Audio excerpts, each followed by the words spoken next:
Prologue. The marriage was arranged when I was 18. King Theron Blackwood needed an alliance. My father needed power. I was the payment. Omega, quiet, convenient. On our wedding day, he looked through me, not at me. I vowed to honor him. He vowed nothing. That night, he left me alone in the marriage chamber, went to his study, did not return. For 3 years I lived in the palace, queen in name, invisible in truth. He spoke to me only when necessary, looked at me never. I tried, for months, for years. I smiled, I served, I existed perfectly. He did not notice, so I stopped trying, stopped hoping, stopped breaking, and started packing. He ignored me for 3 years, never once looked at me. Then he walked in and saw the suitcase, and suddenly he could not stop looking. Chapter 1. I folded the last dress, placed it in the suitcase with the others. 3 years of marriage, 3 suitcases of belongings. That was all I had accumulated. The door opened behind me. I did not turn, assumed it was a servant. "What are you doing?" His voice. The king. I had not heard him speak to me in months. I continued folding. Packing. "Your Majesty, why are you packing?" "I am leaving." Silence. Long. Heavy. "Leaving?" "Yes." "Where?" "The countryside. My mother's estate." "Why?" I closed the suitcase, finally turned to face him. He stood in the doorway, tall, dark-haired, handsome in that brutal way. The face I had memorized while he looked elsewhere. "Because there is no reason to stay. You are my queen. In name only. We are married. Are we?" I met his eyes. Or are we simply 2 strangers living in the same palace? He frowned. "What are you talking about? You have not spoken to me in 4 months. Before that, 6 months. You look through me, not at me. I have duties, so do I, and I have fulfilled them perfectly.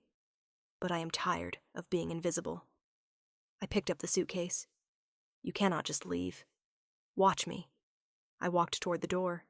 He did not move. "You are my wife." I stopped, inches from him. "No. I am your political arrangement, and that arrangement is over." I pushed past him, and for the first time in 3 years I felt free. He watched me walk away, silent, shocked, finally seeing me. Too late. Chapter 2. I made it to the courtyard before he caught up. "Stop." I kept walking. "Alara, stop. My name." He had used my name. I stopped. Did not turn. "What do you want, Your Majesty?" "An explanation." I gave you one. I am invisible here, so I am leaving. You are not invisible. I turned then, faced him. "Name 3 things about me." "What?" "3 things. Anything. My favorite color. My favorite food. Anything." He stared. "You cannot, can you? Because in 3 years of marriage you have never asked, never looked, never cared." "I have been busy. Too busy to speak to your wife? Too busy to notice she exists? That is not fair." "Fair?" I laughed. "Bitter. You know what is not fair? Spending 3 years trying to make you see me. 3 years of perfect behavior, perfect silence, perfect invisibility. I did not ask for that. You did not ask for anything. That was the problem." The carriage arrived. I loaded my suitcases. "You cannot leave," he said, voice tight. "Cannot? Or you do not want me to?" "Both." "Why? What difference does it make? You do not want me here." "I never said that. You did not have to. Your silence said it for you." I climbed into the carriage. "Alara, please, please." The first time he had ever asked me for anything. I looked at him through the window. 3 years too late, Your Majesty." The carriage pulled away, and I did not look back. He stood in the courtyard, watching me leave, finally paying attention, finally seeing what he had lost. Chapter 3.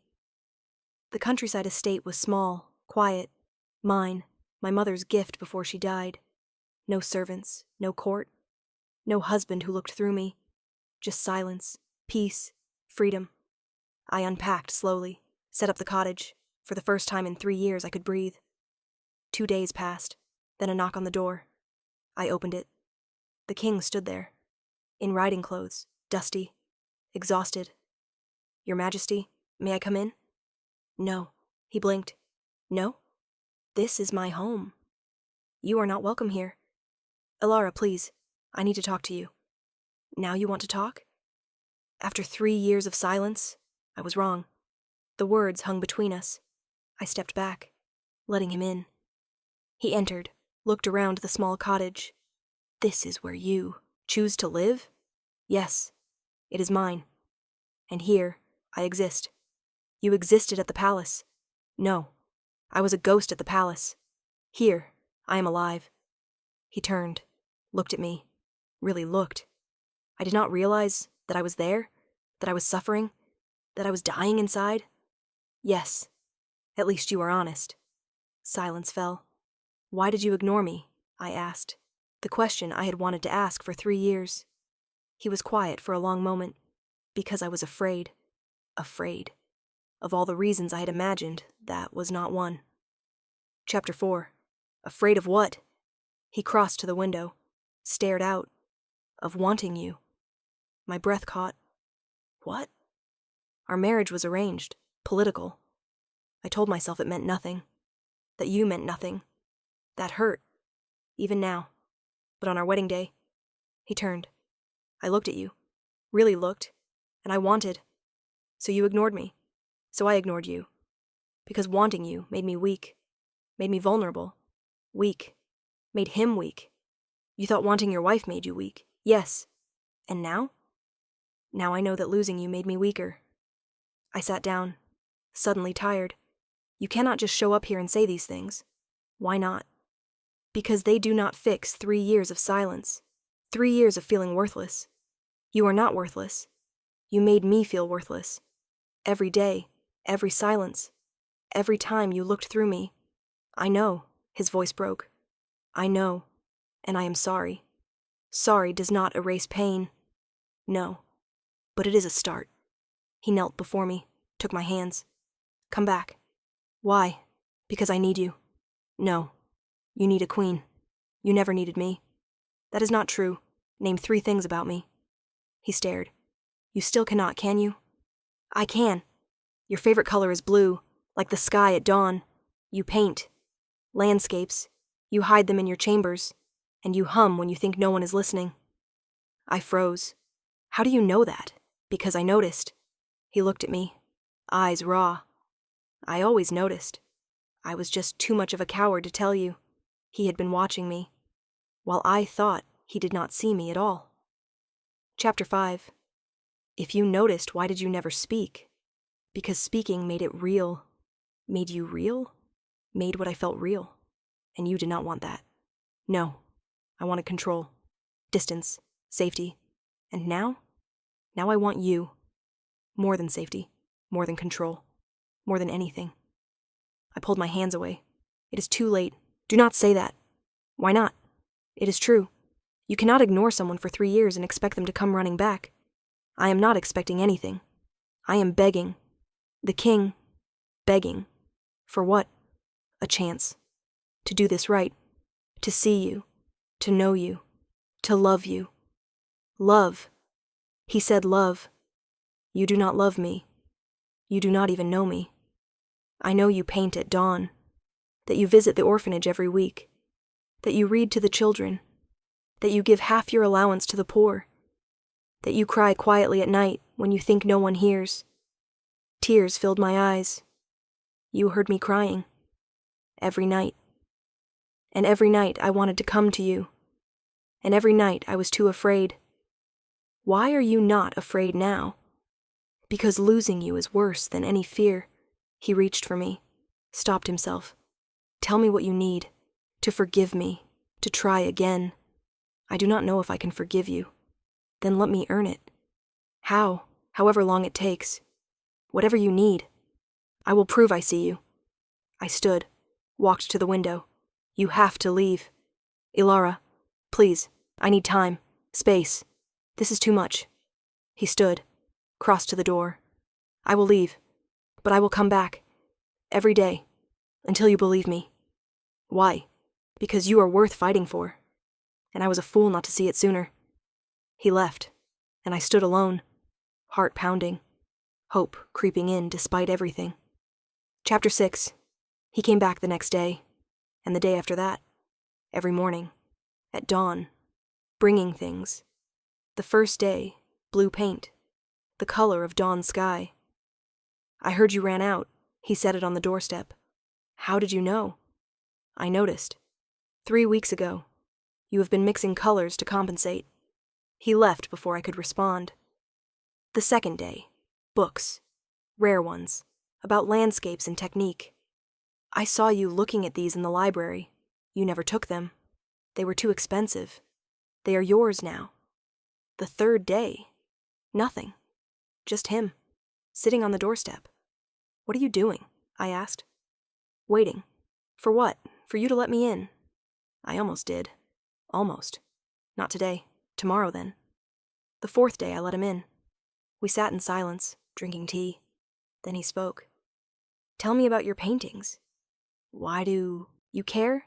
Because I want to know. Everything. Every detail. So I told him about landscapes, colors, light. He listened. Actually listened. When I finished, he said, Show me. Show you what? Your favorite place to paint. I hesitated, then nodded. We walked to the hilltop behind the cottage. The view stretched for miles. Fields, sky, freedom. This is beautiful. This is peace. He looked at me. Not the view. Me. I see it. For the first time, I believed he might actually see me. Chapter 7. He came every day for 2 weeks, learning me, seeing me, knowing me. One evening he brought dinner. I cooked. He said, You cook? I am learning. For you, we ate together. The food was terrible. I loved it anyway. After dinner he asked, Why blue? What? Your favorite color. Why blue? Because it is the color of hope. Dawn, new beginnings. And you need hope. I did, for 3 years, every morning. I'm sorry. He reached for my hand, hesitant, for making you need hope instead of giving it to you. I let him take my hand. Why are you doing this? Really? Because I love you. You do not know me well enough to love me. I have known you for 3 years. I was just too stubborn to admit I was paying attention. Paying attention is not love. No, but wanting to know everything about you is. Needing to see you smile is. Lying awake thinking about you is. You did that? Every night, while you cried, while I was too afraid to comfort you. Tears filled my eyes. I wasted 3 years. We both did. He pulled me close, hesitant, giving me space to pull away. I did not pull away. Come back, please. Not as a ghost.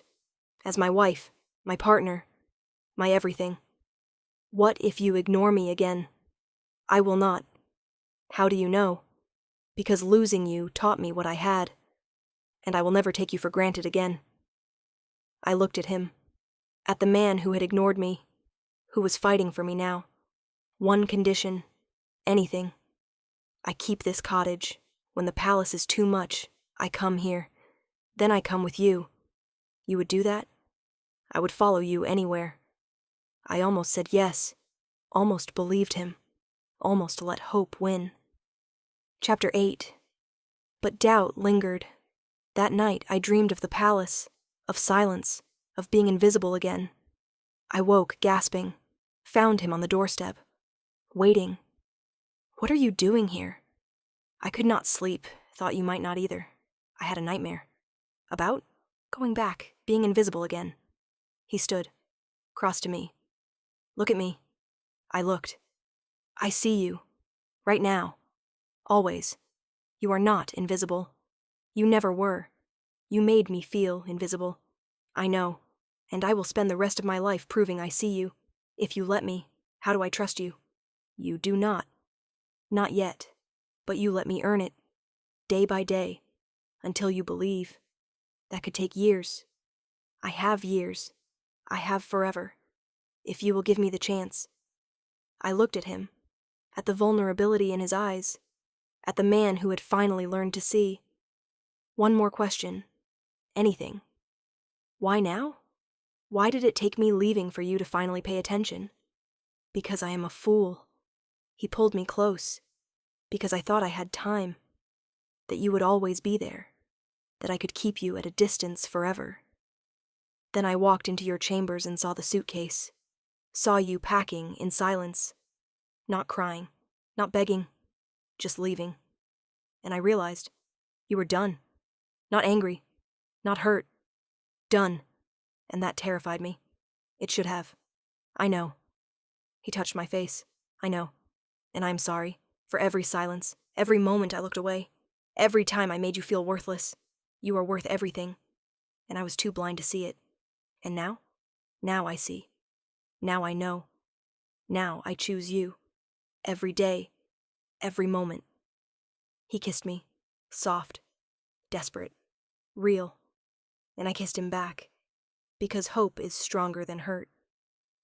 After ignoring me for years, he finally saw me. And I let him. Because everyone deserves a second chance. Even kings who forget to see their queens. Epilogue, 1 year later. We split our time between the palace and the cottage. 3 days here, 4 days there. He kept his promise. He saw me. Every day. Asked questions, listened, paid attention. One morning I woke to find him watching me. What are you doing? Memorizing you. Why? Because I wasted 3 years not looking. I will not waste another moment. We walked to the hilltop. Our place now. I painted while he watched. You are happy, he said. Yes. Because of the cottage? Because of you. Because you see me now. I always saw you. I was just afraid to look. And now? Now I cannot stop looking. He pulled something from his pocket. A small painting. I made this, for you. It was terrible, clumsy, beautiful. A woman, standing on a hilltop, facing dawn. It is me. Yes, the way I see you. Strong, free, radiant. Tears filled my eyes. Do you remember? I asked. When you found me packing? Every detail. I was silent. Not crying, not begging. Just leaving. I know, that is what scared me. You were not fighting anymore. You were done. I was. And now? Now I am fighting. For us. With you. He pulled me close. I love you. Every day. Every moment. Every breath. I love you too. Even when I do not want to. He laughed. Fair. We stood together. King and queen. Husband and wife. Finally seeing each other. After ignoring her for years, the Alpha King found her packing her suitcase in total silence. And finally understood what he had almost lost. Sometimes it takes leaving for someone to realize you were there all along.